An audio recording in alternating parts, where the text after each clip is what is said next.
As we celebrate the 60th anniversary of Goldfinger, we reflect on a film that not only redefined the spy genre, but also left an indelible mark on global popular culture.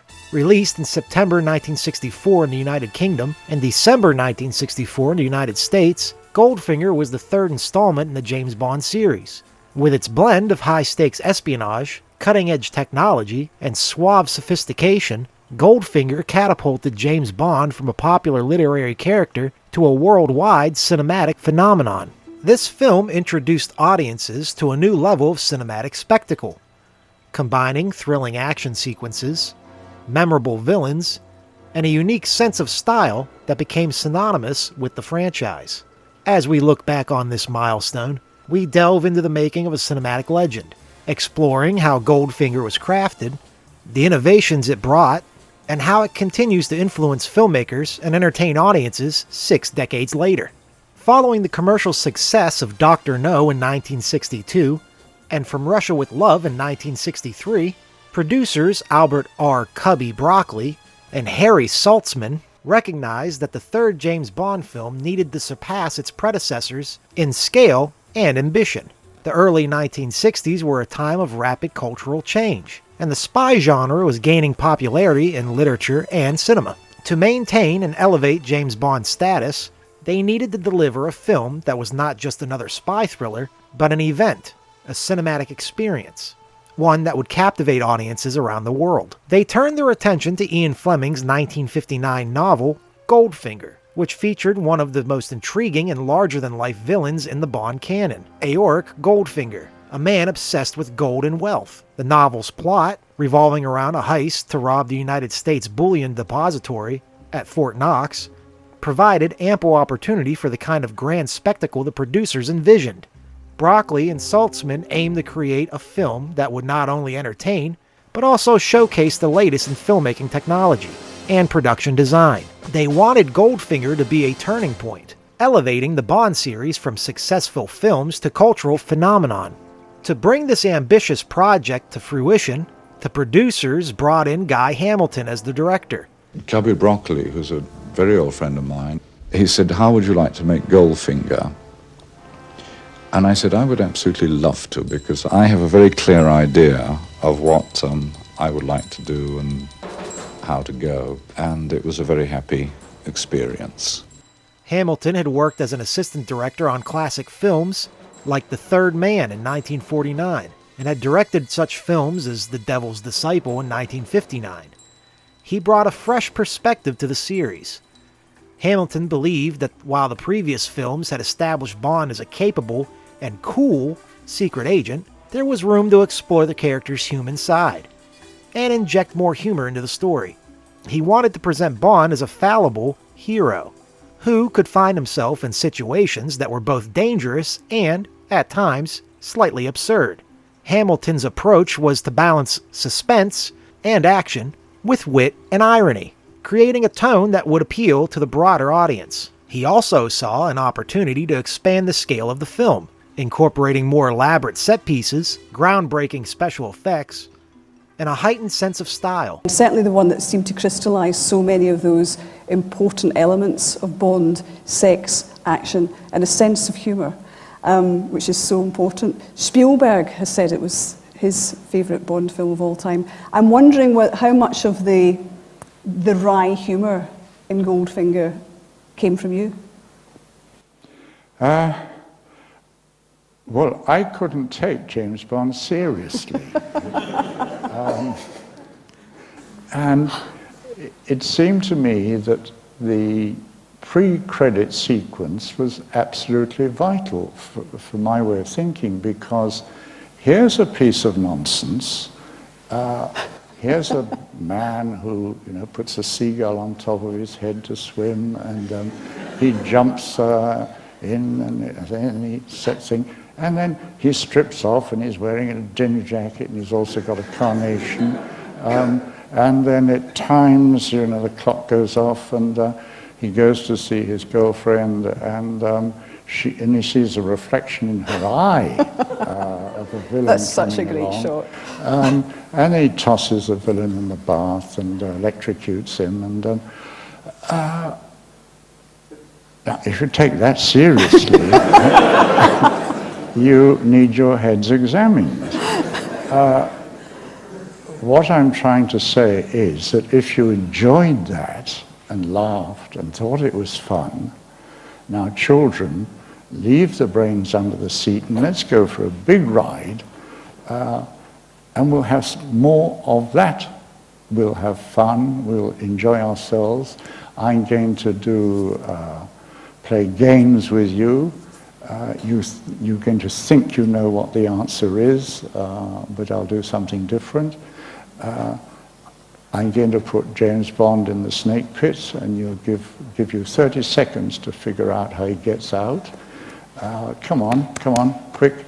And it's lovely to watch you fail.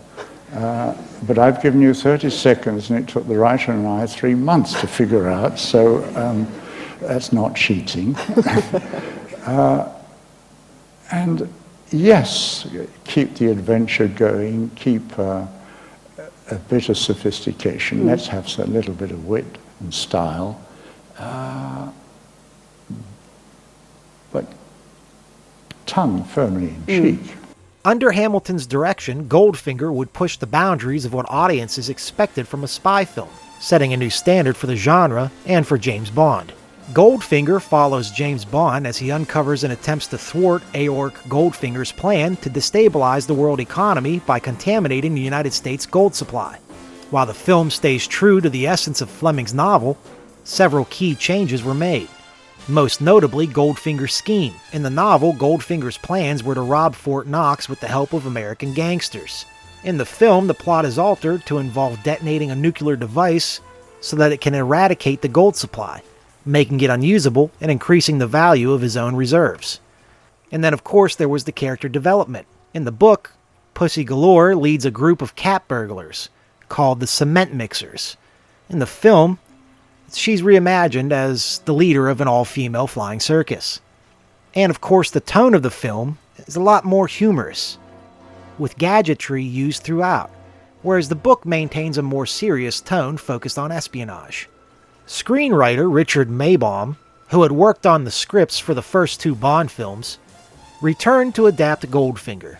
Maibaum was known for his ability to translate Fleming's novels into compelling screenplays that captured the essence of Bond while making necessary adjustments for the film's audiences. Joining him was Paul Den, an accomplished writer known for his work on films such as 1950's 7 Days to Noon. Together, Maibaum and Den faced the challenge of condensing Fleming's complex novel into a 2-hour film while enhancing the cinematic appeal. They made strategic changes to the plot to increase tension and excitement. They also focused on developing the supporting characters, giving them more depth and screen presence. Honor Blackman was already a well-known actress in the UK, particularly for her role as Cathy Gale in the popular television series The Avengers. At 38, she brought a mature and commanding presence to the role of Pussy Galore, breaking the mold for the typical young and naive female leads of the franchise. It didn't occur to me at all at the time, no. I mean, it was a part one played, a part one enjoyed, one knew Guy, one liked Guy, one had fun on the film. And I wasn't really shaken by this character till I went on a promotion tour of the States with the picture. And hardly any of the interviewers would call me by my character name. They said, how do you feel about playing a character with this name, and don't you find it rather distasteful and all this? And they really took it so seriously, you know. Exactly. I sent them up rotten. It was awful, because they'd been given instructions from above that they mustn't say Pussy Galore. So this is the whole thing about Bond women, Guy, that they send women up rotten. I mean, are they just the sex in the movie? It's the same part with a sort of more exotic package and a more sort of exotic name. Well, one of the tragedies of life is that men motivate things. James Bond is a motivator. He goes to point A, and he knows why he's going to point A. And if he meets a girl on the way, you know, it is to be used for the situation, his mission. It's very difficult to write a good Bond ladies' part. It really is very difficult because they're there as part of the scenery. We try very hard to give them character. Now, Pussy was a success. Pussy was a success. Because she survived, her great claim to fame was that she was the only girl who was not impressed with James Bond, didn't want to go to bed with him. The chemistry between Blackman and Connery was palpable, and their on-screen relationship added depth to the story. By the time Goldfinger entered production, Sean Connery had become synonymous with James Bond. His portrayal of the character in the first two films had been praised for its blend of charm, toughness, and sophistication. For Goldfinger, Connery sought to further and refine the character, incorporating Hamilton's vision of a more human and relatable Bond. This is your third James Bond picture, and I'm sure that as far as picturegoers are concerned, they could see more and more, but how do you feel about this yourself? Oh, I think it's splendid. I think it's very good entertainment. They obviously like it, and one every year, 14 months is a sort of good, healthy issue, I think. Connery worked closely with Hamilton to explore Bond's vulnerabilities and inject subtle humor into his performance. His rapport with the other cast members, particularly Honor Blackman and Gert Forb, enhanced the on-screen chemistry and added depth to their interactions. The casting of Aorc Goldfinger was critical. German actor Gert Frobe was recommended based on his prior performances in European films. Frobe's imposing stature and commanding presence made him an ideal choice for Goldfinger. Despite his limited English, Frobe worked diligently to learn his lines phonetically, allowing him to focus on his performance. Frobe conveyed the character's menace and charisma through expressive acting.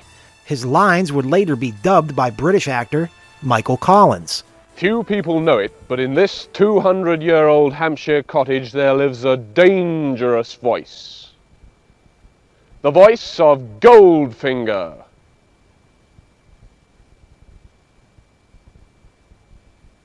Oh, Mr. Bond, sit down, please. A mint julep, traditional but satisfying. You know you disappoint me, Goldfinger. Operation Grand Slam won't work and Delta 9 nerve gas is lethal.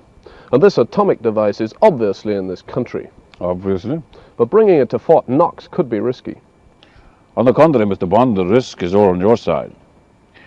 If the authorities should attempt to locate it, who knows where it might be exploded, eh? The submarine pens at Fort London, Cape Kennedy, near the White House. But we are speculating idly. Operation Grand Slam will be successful. You'll be there to see for yourself. Too close for comfort, I'm afraid. I don't think many people know. I mean, I give lots of talks, and when I talk about revoicing, people look, you can see the way people react. Goldfinger was revoiced? You know, they have no idea. Well, luckily enough, I won't be. I know this isn't mint julep, and I don't wear a Savile Row suit. But substitute Wayne for Bond and Michael Collins for Goldfinger, and you've just seen the most famous scene in the most famous film of last year, Goldfinger. Well, how did I do as Bond? I thought you were pretty good, David. Well, I'd better not comment on your performance, I suppose, in case Oddjob's around. Oh, no, let's be quite too loud. It wasn't my performance, it was Gert Frobe's performance. Let's say it's like a crossword puzzle. Mr. Frobe had all the answers, he knew all the answers, produced them pretty well, but his vocal pencil was blunt, and I just went in and outlined what he'd said.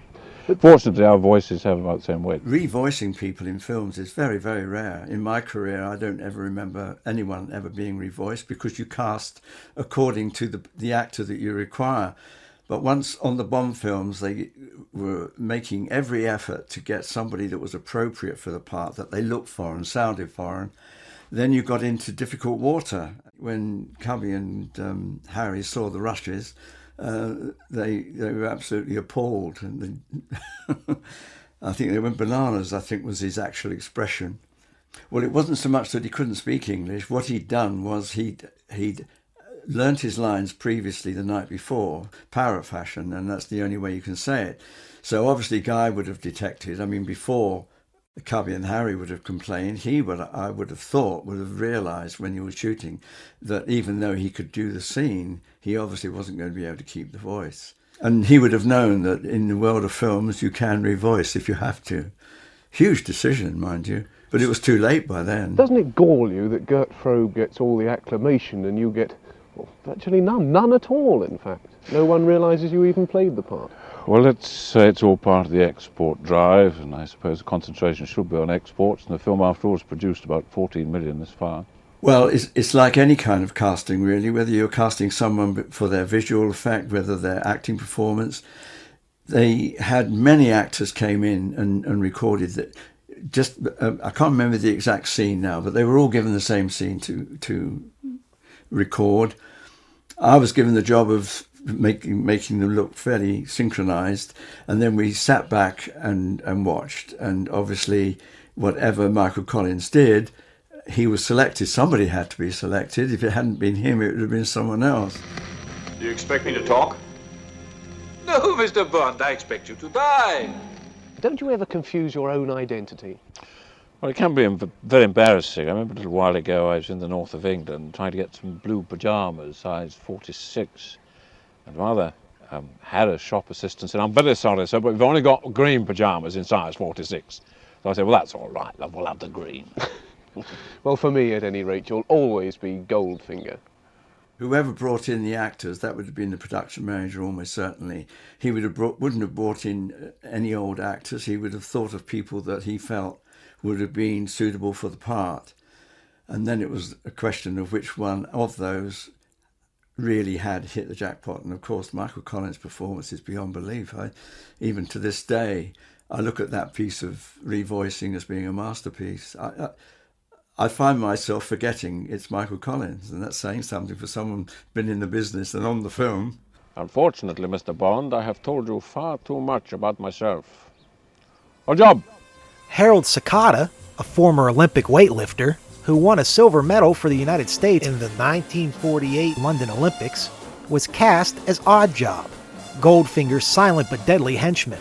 Takata's imposing physique and ability to convey menace without dialogue made Oddjob one of the most memorable and iconic villain henchmen in the series. Oh, you must excuse Oddjob, Mr. Bond. He's an admirable manservant, but mute. He's not a very good caddy. Golf is not yet the national game of Korea, eh?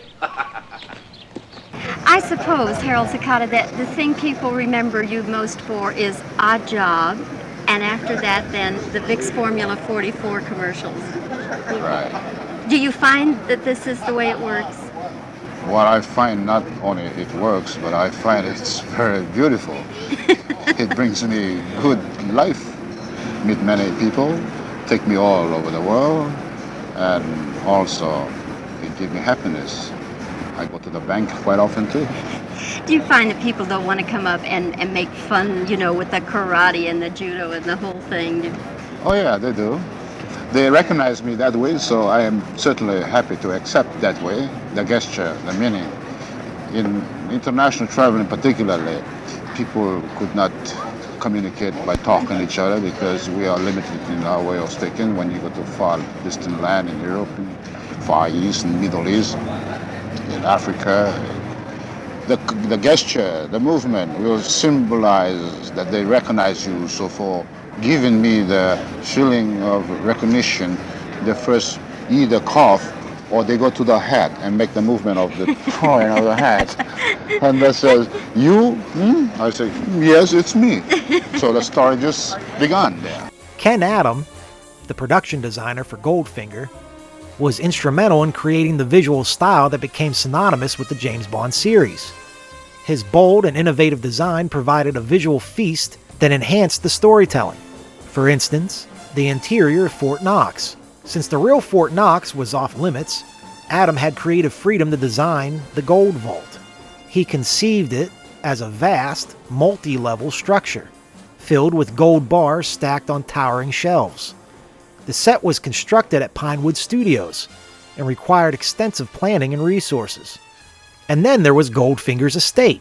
Adam's designs for Goldfinger's estate and the opulent settings throughout the film emphasized the villain's obsession with wealth and luxury.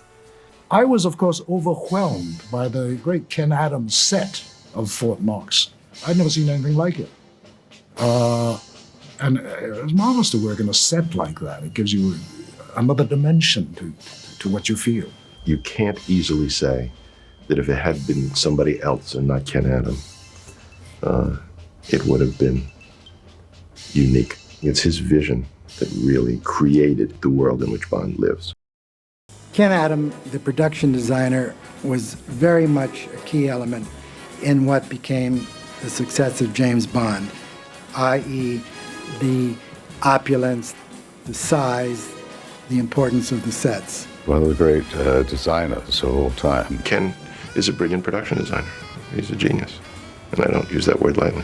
I think Ken is probably one of the foremost people who are actually responsible for the success of the Bond films. Ken Adams' contribution is immense to all the Bond movies. Ken Adams' contribution is beyond description. The film was also notable for its incorporation of cutting-edge technology for the time, both within the story and in its production. The scene where Bond is nearly cut in half by a laser beam was groundbreaking. The special effects team used a combination of practical effects and post-production enhancements, all to create the laser beam, which was a relatively new technology at the time. You are looking at an industrial laser, which emits an extraordinary light not to be found in nature. It can project a spot on the moon, or at closer range, cut through solid metal. I will show you.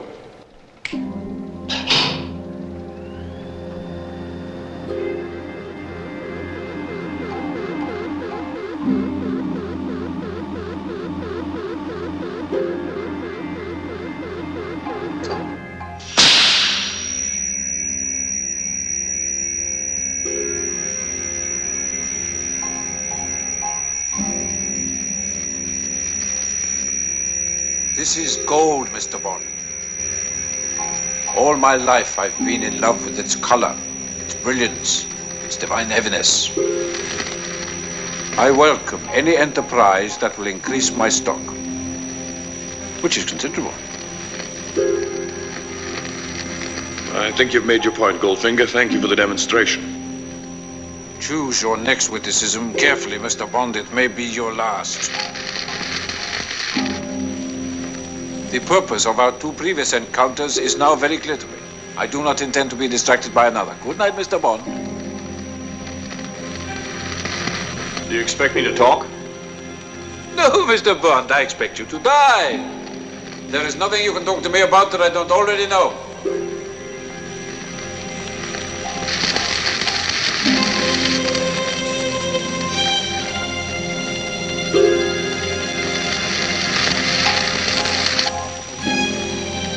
You're forgetting one thing.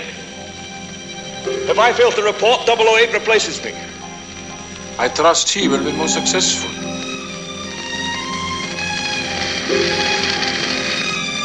Well, he knows what I know. You know nothing, Mr. Bond. Operation Grand Slam, for instance.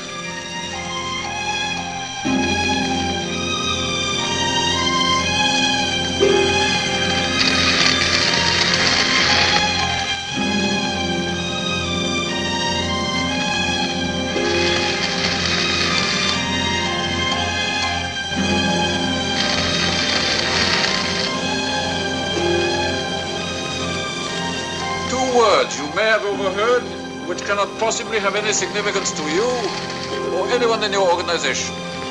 Can you afford to take that chance?